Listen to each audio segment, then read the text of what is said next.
ဒီနေ့ဒီဇင်ဘာလ28ရက်နေ့မှာစစ်ကောင်စီကရွေးကောက်ပွဲပထမပိုင်းကိုစတင်လုပ်ပါတယ်ရွေးကောက်ပွဲကိုစစ်အုပ်စုကအပိုင်း3ပိုင်းခွဲပြီးတော့လုပ်ပါတယ်အခုပထမပိုင်းကိုမြို့နယ်84မြို့နယ်ကိုအခြေခံပြီးတော့မြို့နယ်102မြို့နယ်မှာလုပ်မယ်လို့ကြေညာထားပါတယ်ရွေးကောက်ပွဲကိုစစ်အုပ်စုကအပိုင်း3ပိုင်းခွဲပြီးတော့လုပ်မယ်လို့ဆိုထားတာပါရွေးကောက်ပွဲဒုတိယပိုင်းကို2026ခုနှစ်ဇန်နဝါရီလ17ရက်နေ့မှာမြို့နယ်100မှာလုပ်မယ်လို့ကြေညာထားပါတယ်ရွေးကောက်ပွဲတတိယပိုင်းကိုတော့ဇန်နဝါရီလ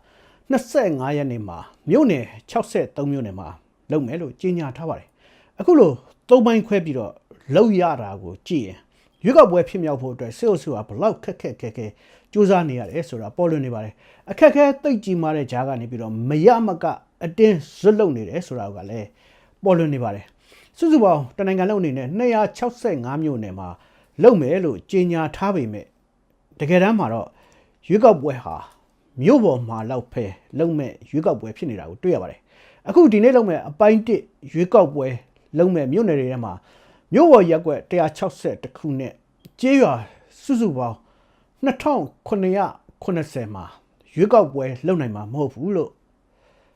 ့ဒီဇင်ဘာလစမိုင်းနှုံးကထုတ်ပြန်ကြေညာခဲ့ပါတယ်ဒီဇင်ဘာလ9ရက်နေ့မှာကြေညာချက်အမှတ်155မြင်းဆောင်2025ကိုထုတ်ပြန်ကြေညာခဲ့တဲ့အထက်မှာအဲ့ဒါလိုထည့်သွင်းပြီးတော့ရေးသားထားတာပါချင်းပြည်နယ်ကတီးတိန်နဲ့ဟာခါမြို့နှစ်မြို့ကိုဥပမာအနေနဲ့ပြောပြချင်ပါတယ်တီးတိန်မြို့မှာရက်ကွက်10ခုနဲ့ကျေးရွာအုပ်စု55ခုရှိပါတယ်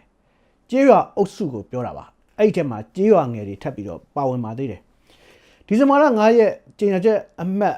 155မြင်းဆောင်2025ထဲမှာတော့တီးတိန်မြို့နယ်အတွင်းကျေးရွာအုပ်စု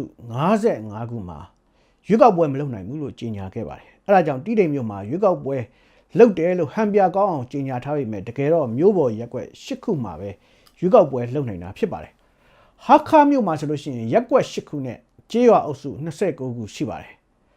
ကြေညာချက်အမှတ်155မြင်းဆောင်2025အရဟာခါမြို့ပေါ်ရက်ကွက်2ခုနဲ့ကျေးရွာအုပ်စု29ခုမှာရွေးကောက်ပွဲမလုပ်နိုင်ဘူးလို့ကြေညာထားပါတယ်ကျေးရွာတွေအကုန်လုံးတစ်ခုမှမလုပ်နိုင်ပါဘူးမြို့ပေါ်ရက်ကွက်6ခုမှာပဲရွေးကောက်ပွဲလုပ်နိုင်တာဖြစ်ပါတယ်မြို့ပေါ်မှာတောင်မှအကုန်မလုပ်နိုင်ပါဘူးဒါတွေကဘာလို့ပြနေတယ်လဲဆိုတော့စစ်ကောင်စီထိန်းချုပ်နိုင်စွမ်းအားဘလောက်ကင်းမဲ့နေပြီးတော့ရွေးကောက်ပွဲကိုဘလို့တောင်မှရုပ်ပြက်စင်ပြက်ကျင်းပနေတယ်လဲဆိုတာကိုပြနေပါတယ်ဒါပေမဲ့ဘလောက်ပဲရုပ်ပြက်စင်ပြက်ဖြစ်နေရွေးကောက်ပွဲလုပ်တယ်လို့ပြောနိုင်ဖို့အတွက်စွတ်တိုးနေတာကတော့ထင်ရှားပါတယ်ကြက်ခိုင်ရေးပါတီဟာအစကတည်းကဥပဒေနဲ့မညီတဲ့ပါတီဆိုတာကိုအထက်အခါခါလဲပြောပြီးသားပါကြက်ခိုင်ရေးဟာအရင်တုန်းကအသင်းကြီးပါနိုင်ငံရေးပါတီလုံမှာမဟုတ်ပါဘူးလို့သူတို့ခဏခဏဂရိတွေပေးပြီးတော့ပြည်သူငွေတွေကိုကြက်ခိုင်ရေးအသင်းမှာပုံအောပြီးတော့အသုံးပြုခဲ့ပါတယ်အဲဒီတော့ကကြက်ခိုင်ရေးအသင်းဥက္ကဋ္ဌလုပ်တဲ့ဘူတန်းရွှေကအဲ့ဒါလိုဂရိပေးပြီးတော့အစိုးရဘတ်ဂျက်ထဲကငွေတွေကိုပုံအောပြီးတော့ကြတော့ကြက်ခိုင်ရေးအသင်းအတွက်အသုံးပြုခဲ့ပါတယ်ပြည်သူကြီးကနေလည်းနီးအမျိုးမျိုးနဲ့အလှူခံပါတယ်ကျောင်းသားတွေကျောင်းဆရာတွေကိုလည်းမဝင်မနေရဖိအားပေးပြီးတော့အတင်းဝင်ခိုင်းပါတယ်ကျောင်းဆရာတွေဝန်ထမ်းတွေဆိုလို့ရှိရင်ကြက်ခိုင်ရတဲ့မဝင်လို့ရှိရင်ယာရုမတိုးပါဘူးအဲ့ဒါလောက်ထိစိုးစိုးဝါးဝါးတွေဖိအားပေးပြီးတော့လှုပ်ဆောင်ခဲ့ပါတယ်အဲ့ဒါလိုလုပ်ပြီးကမှနိုင်ငံပိုင်ငွေတွေနိုင်ငံပိုင်အဆောက်အုံတွေကိုအကုန်ကြက်ခိုင်ရကနေပြီးတော့ပါတီအတွက်ယူသွားပါတယ်အဲ့ဒါလိုပြည်သူ့ဘဏ္ဍာငွေတွေအလွဲသုံးစားလုပ်တဲ့ပါတီဟာတရားဝင်ပါတီအဖြစ်ရပ်တည်ခွင့်မရှိပါဘူးဥပဒေနဲ့မညီတဲ့ပါတီပါဒါပေမဲ့အဲ့ဒီငွေတွေနဲ့အသာစီးယူပြီးတော့တနိုင်ငံလုံးမှာသူတို့ပဲနေရာစုံဝင်ပြိုင်နိုင်အောင်လုပ်ထားပါတယ်ကျန်တဲ့ပါတီတွေကိုတော့ပါတီဝင်အရေးအတွက်မပြည့်လို့ဆိုတာမျိုးအကြောင်းပြပြီးတော့ပါတီတွေဖျက်သိမ်းတာတွေလုပ်ပါတယ်ရွေးကောက်ပွဲကော်မရှင်ကိုလည်းသူတို့ကြိုက်တဲ့သူတွေနဲ့အသစ်ပြန်ဖွဲ့ပါတယ်ရွေးကောက်ပွဲကော်မရှင်ဟာစစ်တပ်လူပါပဲရွေးကောက်ပွဲကိုစစ်တပ်ကဒိုင်လူကြီးလုပ်နေတာပါရွေးကောက်ပွဲမှာကြတော့လေအဲ့ဒီဒိုင်လူကြီးကပဲသူ့လူတွေကိုထည့်ပြီးတော့ဝင်ပြိုင်ပါတယ်ကြက်ခိုင်ရေးပါတီကနေဝင်ပြိုင်မှုအတွက်လက်ရှိသူတို့စစ်ကောင်စီတွေကထိတ်တန်းယာဒူးရှိတဲ့လူတွေကိုဝင်ပြိုင်ခိုင်းနေပါတယ်လက်ရှိယာဒူးတွေကနေမထွက်ဖက်နဲ့ယာဒူးလက်ရှိနဲ့ကိုပဲပြောင်တင်းဝင်ပြိုင်ကြတာပါရွေးကောက်ပွဲအသုံးစရိတ်ကိုလည်း350ကနေ300အထိတိုးခွင့်ပြုလိုက်ပါတယ်အဲ့ဒါကလည်းသူတို့အတွက်သူတို့တိုးပေးတာပါကျန်တဲ့ဘယ်ပါတီကမှအဲ့ဒါလောက်အသုံးမပြုနိုင်ပါဘူ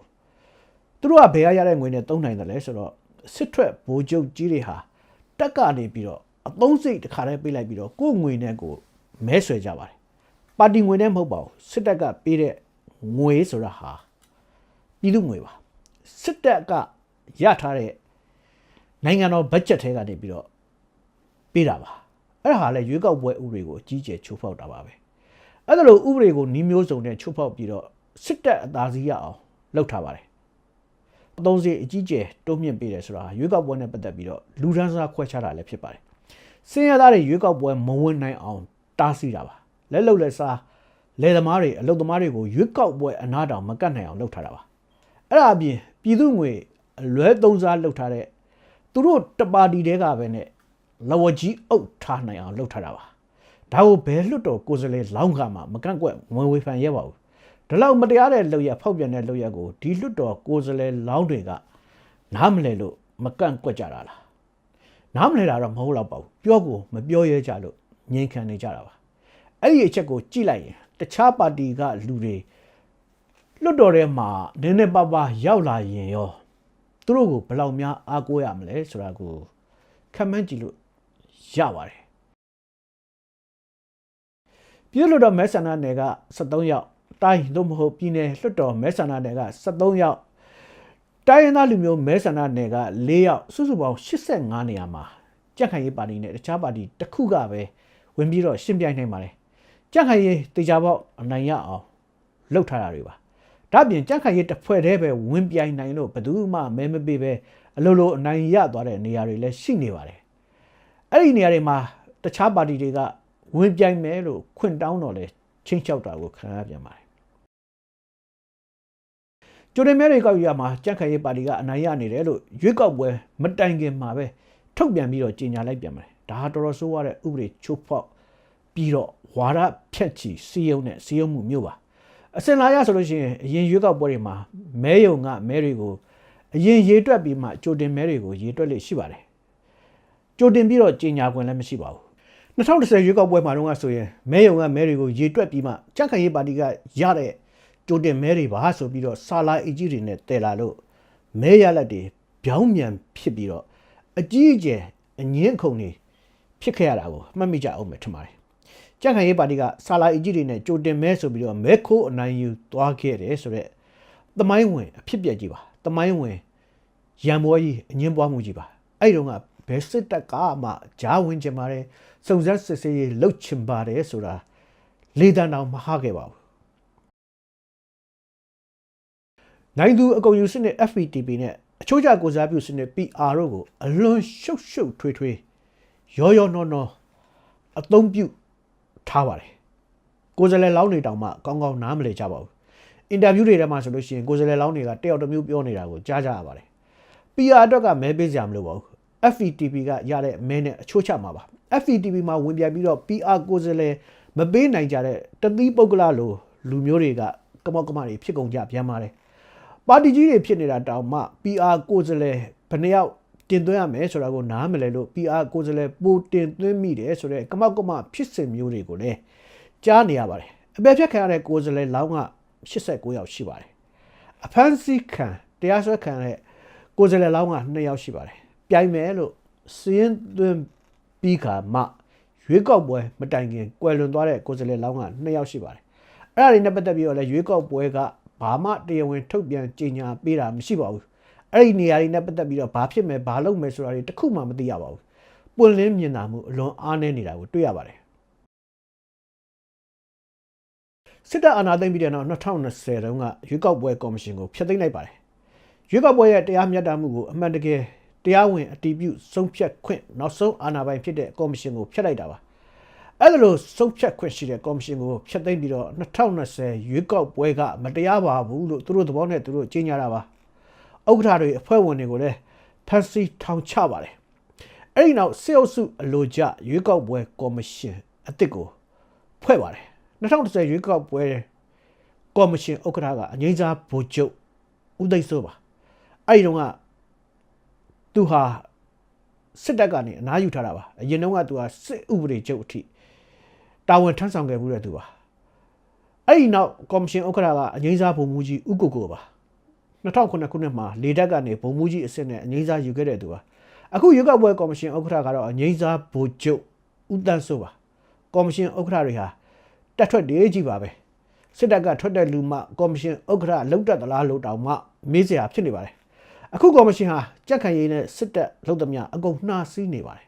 စစ်တပ်နိုင်ရရေးကြက်ခိုင်ရေးနိုင်ရရေးကိုလုတ်ပေးနေတဲ့စစ်တပ်အလို့ကြရွေးကောက်ပွဲကော်မရှင်အစ်စ်မှာပဲဥပဒေကိုလက်နက်အဖြစ်နဲ့အသုံးပြုနေတာဟာအားလုံးမျက်မြင်ပါပဲရွေးကောက်ပွဲကိုသူတို့စိတ်တိုင်းကြမတရားတဲ့နှီးမျိုးစုံနဲ့ပုံဖော်ပါတယ်အဲ့ဒါလိုပုံဖော်ထားတဲ့ရွေးကောက်ပွဲကိုဆန့်ကျင်တဲ့သူမှန်သမျှဥပဒေထုတ်ပြီးတော့အရေးယူတာတွေတားဆီးတာတွေလုပ်ပါတယ်ရွေးကောက်ပွဲကိုဆန့်ကျင်ရင်ဒေတာအထိပေးလို့ရတဲ့ဥပဒေမျိုးတွေထုတ်ပါတယ်အနည်းဆုံးထောင်ဒဏ်3နှစ်ကနေနှစ်ရှည်ထောင်ဒဏ်တွေတသက်တကျွန်းထောင်ဒဏ်တွေအထိပေးလို့ရပါတယ်